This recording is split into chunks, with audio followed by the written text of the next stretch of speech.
The cold Chicago wind whipped against the glass panes of the Miller estate, but the chill inside the house was far more piercing. Jennifer Miller stood in front of the floor-to-ceiling mirror, staring at a woman she barely recognized. At 24, she was supposed to be at the peak of her life, yet she felt like a ghost haunting her own home. Her father, a man once known for his integrity, had been hollowed out by illness, leaving the family's prestigious architectural firm in the ruthless hands of her stepmother, Eleanor. Eleanor wasn't just looking to take the company, she wanted to erase Jennifer's existence entirely. The plan was as ancient as it was cruel. A forced marriage to Scott Nelson, a 38-year-old predatory hedge fund manager, whose reputation for breaking companies was only matched by his reputation for breaking people. Eleanor had framed it as a merger of necessity, but Jennifer knew it was a prison sentence. The wedding was set for high noon, and the guest list was a who's who of the city's elite, all coming to witness Jennifer being traded like a piece of distressed real estate. But Jennifer Miller wasn't a commodity. She had spent the last of her secret inheritance, a sum of $250,000 left to her by her biological mother, on a desperate gamble. She didn't need a savior. She needed a distraction, a human shield to shatter Eleanor's carefully constructed social trap. On the other side of the city, in the gritty outskirts of the industrial district, David Miller sat on the bumper of a rusted-out truck, his face streaked with soot and sweat to the world. He was a disgraced firefighter, recently fired after a controversial rescue operation that went south. In reality, David was the 30-year-old elusive CEO of Sterling Global, a multi-billion-dollar conglomerate specializing in urban redevelopment and emergency technology. He had been living under the radar for 6 months, working undercover in the city, of his fire districts to investigate a series of suspicious warehouse fires that pointed toward high-level corporate arson. His beard was thick, his clothes were tattered, and he smelled of smoke and charcoal, the perfect disguise for a man who wanted to disappear. When a frantic lawyer acting as an intermediary approached him with a bizarre proposition, $250,000 to play the role of a hired husband for a desperate heiress, David saw an opportunity, not for the money, which was pocket change to him, but because the name mentioned was Jennifer Miller. The Millers were the architects behind the very buildings that were mysteriously burning down. To get to the truth, he needed to get inside the Miller inner circle. He took the deal, not as a mercenary, but as a predator disguised as prey. The ceremony at the Miller mansion was a display of grotesque wealth. Eleanor moved through the crowd in a silk dress that cost more than most people earned in a year, her eyes scanning the room for any sign of rebellion from her stepdaughter. Scott Nelson stood at the altar, looking smug, already mentally liquidating Jennifer's assets. When the music started, the room fell silent, but Jennifer didn't walk down the aisle. Instead, the heavy oak doors at the back of the ballroom were kicked open with a force that made the chandeliers rattle.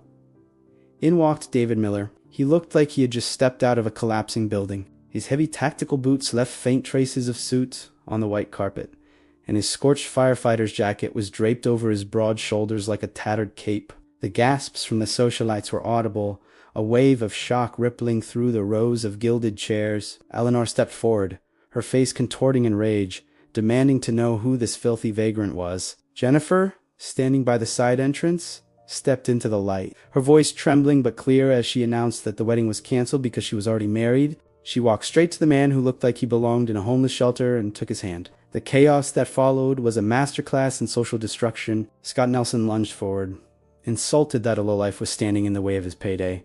But David didn't flinch. He didn't use the polished tone of a CEO. He used the gravelly, intimidating voice of a man who dealt with fire for a living. He leaned into Scott's space, the scent of smoke and raw power radiating off him, and whispered a warning that made the older man stumble back in genuine fear. Jennifer watched, mesmerized. She had hired a firefighter to play a part, but there was something in this man's eyes, a depth of command and a hidden intelligence that didn't fit the profile of a man for hire. As Eleanor screamed for security, David simply pulled a crumpled marriage certificate from his Paquetta legal document Jennifer S. Lohr had expedited through the bribe she'd paid. It was official. Under the laws of the state, Jennifer was no longer under her stepmother's guardianship. She was the wife of David Miller. Escaping the mansion felt like fleeing a war zone. They didn't leave in a limo. They left in David's beat-up, nondescript truck, tires screeching against the gravel. As they drove away from the life Jennifer had always known, the silence between them was heavy. Jennifer looked at the man beside her, his large hands gripping the steering wheel with effortless control. She thanked him, her voice cracking as the adrenaline began to fade, and told him she would have the first half of his payment transferred by morning. David didn't look at her. He just had his mind already calculating how to use this proximity to investigate the Miller files. He took her to a small, cramped apartment in a neighborhood where the streetlights flickered and the sirens never stopped. He told her it was all he could afford, playing the role of the struggling, disgraced hero. Jennifer, despite her upbringing in a mansion, didn't complain. She rolled up her sleeves, took off her diamond earrings, and began to clean the dusty kitchen. She was a woman who had lost everything but gained her freedom, and she was willing to work for it. Over the next few days, the reality of their marriage set in. To maintain the ruse, David continued to leave every morning, pretending to look for work while actually meeting with his board of directors in high-security, blacked-out SUVs 3 blocks away. Meanwhile, Jennifer, determined to contribute, took a job at a local diner, scrubbing tables for minimum wage. She was mocked by her former friends who spotted her through the window, and Eleanor sent her henchmen to harass Jennifer at work, trying to break her spirit so she would return and annul the marriage. One evening, a group of Scott Nelson's associates cornered Jennifer in an alley behind the diner, intending to persuade her to come home. They didn't expect the homeless husband to be waiting in the shadows. David didn't fight like a brawler. He moved with the calculated precision of someone trained in elite cell. He neutralized 3 men in under a minute, his eyes burning with a protective fury that went beyond the terms of their contract. When he reached out to help Jennifer up, the touch was surprisingly tender. In that moment, the lines between the fake marriage and a real connection began to blur, but the secrets between them remained like a ticking time bomb. Jennifer began to notice inconsistencies in David's story. For a man who claimed to be broke, he had a habit of knowing exactly how to handle complex legal threats. For a firefighter, he possessed a brand of expensive, high-tech encryption software on a battered laptop she found in his bag. She started to wonder if she had invited a different kind of danger into her life. Little did she know! The $250,000 she had paid him was currently sitting in a trust fund David had secretly set up in her name, accumulating interest that would eventually dwarf her father's entire estate. He was watching her, testing her character, and finding himself increasingly captivated by her resilience. She wasn't the spoiled heiress he expected. She was a fighter. But as they sat in that dim apartment, sharing a cheap meal by candlelight because the electricity was finicky, the shadow of the Miller architectural firm's secrets loomed over them. The fires were starting again. And this time, the target was the very neighborhood they were hiding in. The atmosphere in their cramped apartment shifted from cautious cooperation to a simmering, unspoken tension as the days turned into weeks. Jennifer found herself caught in a whirlwind of manual labor and emotional exhaustion, yet she felt more alive than she ever had in the Miller mansion. She was working 12-hour shifts at the rusty Anchor diner, her hands blistered and her back aching, but she took pride in every dollar she earned. David watched her with a mixture of guilt and profound admiration. He was used to women who used their beauty as a currency, but Jennifer used her struggle as a forge. One evening, after a particularly grueling shift where Eleanor had sent a group of socialites to sit in Jennifer's section and mock her, downfall, Jennifer returned home to find David meticulously cleaning his firefighter boots. The room was illuminated by a single lamp, and for a moment, the way the light hit his jawline made him look less like a man out of work and more like a king in exile. She sat down across from him and confessed that Scott Nelson had offered her $5 million that afternoon to sign the annulment papers and disappear into a quiet life in Europe. David froze, his heart hammering against his ribs in a way that had nothing to do with his undercover mission. He asked her what she said, and Jennifer simply laughed a tired but beautiful sound, telling him that she had already found a man worth more than Scott's billions, even if that man only had a beat-up truck and a heart full of soot. The emotional walls began to crumble that night. David, moved by her loyalty to a man she barely knew, almost confessed everything. He wanted to tell her about the sterling global skyscrapers, the private jets, and the fact that he was currently orchestrating a hostile takeover of her father's firm just to save it from Eleanor's greed. But the mission was at a critical juncture. His team had discovered that the warehouse fires weren't just for insurance money. They were being used to clear land for a massive illegal development project Scott and Eleanor were If he revealed himself too soon, the evidence would vanish, and Jennifer would be in even greater danger. Instead of the truth, he gave her a small silver pendant he claimed he'd found in an antique shop. In reality, it was a state-of-the-art GPS and audio transmitter disguised as a family heirloom. He told her it was for luck, but as he fastened it around her neck, the proximity between them became electric. The hired husband and the desperate heiress were falling into a love that was never part of the contract, a love built on the shared experience of being outcasts in a world of polished lies. The turning point came during the annual Founders Gala, an event Jennifer was technically required to attend as a shareholder of Miller Architecture. Eleanor had sent a formal summons, disguised as an olive branch, but it was clearly a trap designed to humiliate Jennifer and her low-class husband in front of the city's power brokers.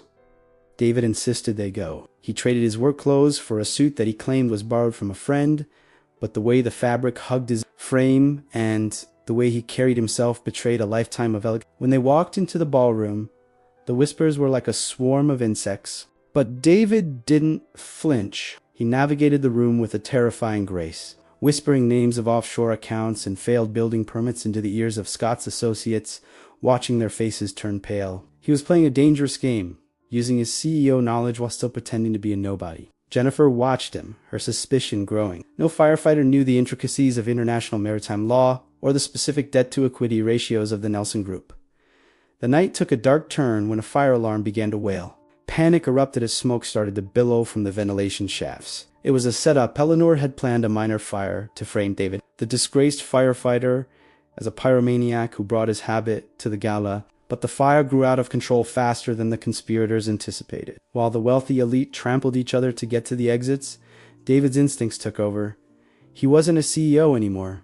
He was a captain. He grabbed a heavy fire extinguisher, his eyes snapping into a focused, icy command. He directed the evacuation with such authority that even the security guards started following his orders without question. He stayed behind to ensure everyone was out, disappearing into the thick black smoke to save a trapped kitchen worker. Jennifer refused to leave the building, standing in the rain outside, screaming his name. When David finally emerged, carrying the unconscious worker over his shoulders, he looked like a god of war emerging from the underworld. But as the paramedics took the victim, a group of police officers, bribed by Scott, moved in to arrest David for arson. As the handcuffs clicked around David's wrists, Jennifer threw herself in front of him, shielding him with her own body. She shouted to the gathered press and the police that they were arresting the only man who had the courage to save them. She didn't care about the Miller name or the inheritance anymore. She only cared about the man who had stood by her when she had nothing. In that moment of pure, raw sacrifice, David realized that his investigation was over. He didn't need any more evidence of Scott-esque corruption. He had seen the man try to burn down a building full of people just to win a grudge. He looked at Jennifer, his eyes softening, despite the chaos, and whispered that everything was going to be okay. As the police led him away, Jennifer pressed a small silver button. Instead of a distress signal, a holographic projection shimmered into the air legal mandate from Sterling Global, freezing all assets of the Miller and Nelson Groups effective immediately. The homeless man she had paid to marry her had just hit the reset button on the entire city's economy. The revelation hit the news cycles like a tidal wave. Jennifer sat in their small apartment, staring at the television as a spokesperson for Sterling Global announced that their CEO would be making a public statement the following morning. She felt a profound sense of betrayal mixed with overwhelming relief. Had he been laughing at her this whole time? Was she just a piece in his corporate chess game? The $250,000 she had paid him seemed like a cruel joke now. She packed a small bag, intending to leave before he returned, feeling that her firefighter was just another ghost. But as she reached the door, she found it already open. David stood there, no longer in tattered clothes or a borrowed suit, but in a bespoke navy blazer, his hair neatly trimmed, looking every bit the man who owned the skyline. But his eyes were the same. They were still the eyes of the man who had cleaned her blisters and defended her in an alley. If you're re-feeling the heat of this story and want to see how this billionaire's secret changes everything, make sure to join our community and subscribe to the channel so you never miss a chapter of these incredible turnarounds. I'd love to hear from you. If you found out the person you trusted most was hiding a massive secret, even if it was to protect you, would you be able to forgive them immediately, or would you need time to heal? Let's talk about it in the comments. The air in the small apartment crackled with a tension far more volatile than any fire David had ever faced. Jennifer stood frozen, her small bag clutched in her hand, the image of his impeccably tailored suit starkly contrasting with the memories of his soot-stained jacket. Betrayal coiled in her stomach, heavy and cold. She had built her fragile new life on the foundation of his perceived vulnerability, on the shared struggle of being outsiders. Now, that foundation had crumbled, revealing an empire. "You lied to me," she whispered, her voice barely audible, thick with a pain that ripped through David's carefully constructed composure. He saw the hurt in her eyes, a deeper wound than any physical injury, and he realized the true cost of his deception.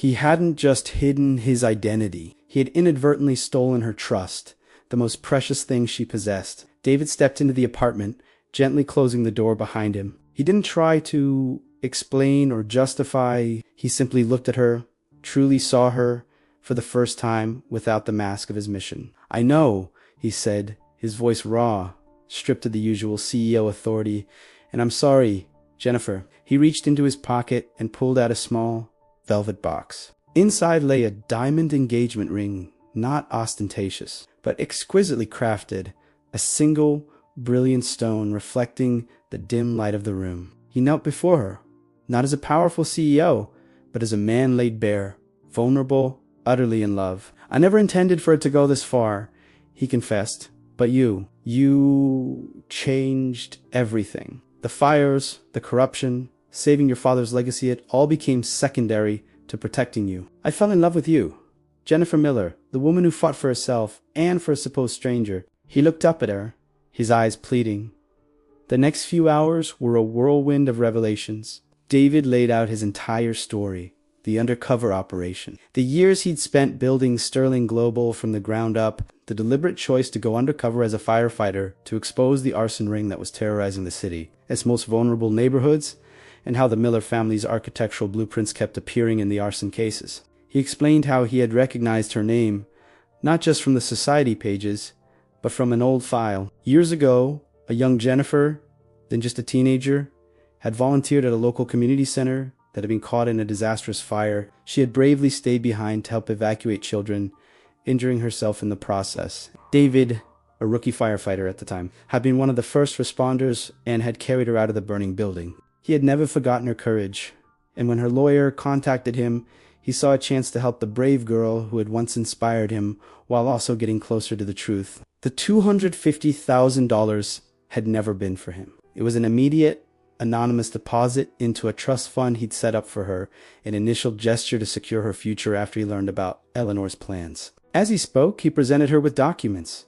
The trust fund details irrefutable evidence of Eleanor and Scott's embezzlement and a complete financial breakdown of how he had already acquired a controlling interest in Miller Architecture, not to dismantle it, but to restore it to its former glory with her at the helm. Jennifer listened, her anger slowly giving way to a profound sense of awe and then a fragile understanding. The man who had carried her out of that burning building so many years ago was the same man who had now carried her out of a different kind of fire. The tears flowed freely now, not from betrayal, but from the overwhelming weight of his secret care, his silent protection. She realized the depth of his sacrifice, the immense pressure he must have been under to maintain his disguise while fighting for justice and falling in love with her. Forgiveness wasn't instant, but it began to bloom, a tender, resilient flower pushing through the scorched earth of her doubt. She looked at the ring in his hand, then back at his earnest, hopeful face. "You didn't just save me from Eleanor," she said, her voice husky. The public announcement the next day was a spectacle. David Miller, CEO of Sterling Global, stood before a sea of flashing cameras and stunned reporters. He didn't just reveal his identity. He revealed Jennifer. He held her hand, his gaze unwavering as he spoke about her resilience, her unwavering spirit, and her unyielding integrity. He declared her the new chairperson of Miller Architecture, the true heir to her father's legacy, and the woman who had unknowingly inspired his fight against corruption. He ended his speech with a heartfelt, public apology to Jennifer for his deception, emphasizing that every action was driven by a need to protect her and ensure justice. He then reiterated his proposal from the night before, presenting the ring once more. Jennifer, overwhelmed but said yes, her voice strong and clear amidst the roar of the crowd. The image of the billionaire CEO proposing to the formerly disgraced heiress, now a rightful leader, became the defining photograph of the year. Eleanor and Scott Nelson were arrested later that day, their empire of lies crumbling around them. The evidence David had meticulously gathered, combined with Jennifer's testimony, sealed their fate. The city watched as justice was finally served, and the narrative shifted from scandal to triumph. Miller Architecture, under Jennifer's dynamic leadership and with the strategic backing of Sterling Global, began a new era focusing on sustainable urban development and community revitalization projects. Exactly the kind of work Jennifer had always dreamed of. Months later, Jennifer and David stood on the rooftop of a newly completed Sterling Global skyscraper overlooking the vibrant city. Jennifer, now visibly pregnant, leaned into David's embrace. The scars of their past were still there, subtle reminders of the trials they had overcome, but they were no longer wounds. They were badges of honor, testaments to a love forged in fire and deception, a love that had emerged stronger and more authentic. David had taught her that true strength wasn't in wealth or status, but in integrity and courage. Jennifer had taught him that even the most guarded heart could find solace and purpose in genuine connection. Their journey had been unconventional, a roller coaster of hidden identities and desperate measures, but it had led them to a truth more profound than any corporate secret: the power of unconditional love and forgiveness. Thank you for joining us on this incredible journey of Jennifer and David. If you were moved by their story of overcoming deceit, injustice, and finding love in the most unexpected places, please consider subscribing to our channel. We love creating these tales of resilience and new beginnings, and your support helps us bring more stories like this to life. And tell us in the comments below, which city are you watching our stories from? And what lesson did you take away from Jennifer and David's journey? Did you enjoy this adaptation? And what did you learn about trust and forgiveness from their unique path to happiness?